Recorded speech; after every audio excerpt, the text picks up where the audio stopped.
Ծառաջան մի քիչ ցախ կանն է։ Հայ առաքելական եկեղեցու սուրբ մարդկանց շանսերը այս անգամ հաղթահարել մատաղ։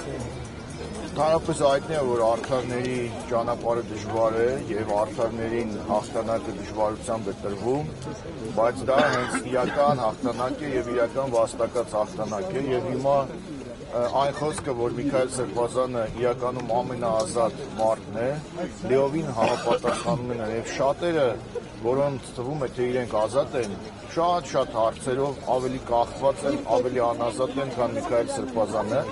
եւ սա կարծում եմ նաեւ այն ամենամեծ գնահատականն է, որ հանրությունը տվել է արդար հոգեորականին, իրական ազնվականին, իրական հայրենասերին։ Կազմում խնդիրը գյուղապոլիտիկ է, հետևաբար այստեղ նաև եկեղեցիներն են շահագրգռված, որ չլինի ազգային եկեղեցի, լինի Հայաստանի, այսպես իրական Հայաստանի եկեղեցի, համահայկական ցանցը վերանա արդյունքում, ինչ անել, որ չստանա։ Ընդհանրապես միշտ հայ առաքելական եկեղեցին եւ հայ ազգի տարբեր խնդիրները հայտնվել են գեոպոլիտիկ տիրույթում, բայց դարերի ընթացքում հայ առաքելական եկեղեցու եւ նվիրյալ հոգեորականների, ինչպիսին է Միքայել Աչապահյանը, եւ նաեւ հենց իր տոհմի Աչապահյանների, Հայթումյանների գլխավորությամբ այս ժողովուրդը կարողացել է հաղթանակել եւ բնական է չպետք է այդքան բարձունակ մտածել, որ սա ուղղակի ներքին հարց է, սա բնական է, որ ավելի լայն ընդգրկում ունեցող հարց է եւ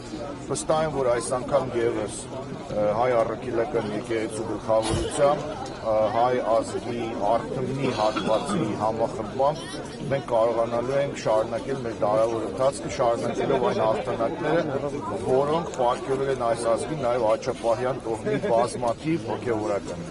Եկեղեցու նկատմամբ գրողները եւ երկու վերջին մեծ պատմությունները, հատկապես Գյումրիում, 7-րդ եկեղեցում եւ Մայրաթոր գրողի տապալումը, ինչ է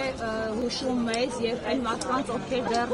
այսպես զգուշավոր են եւ վախենում են տնից դուրս գալ։ Իրենք ասում են այդ օրը նաեւ դատավորներ են, այսպես բացեի բաց գործող դատավորներ են եղել ի պաշտպանություն վեհափառվորը հավաքված մարդկանց շարքերում։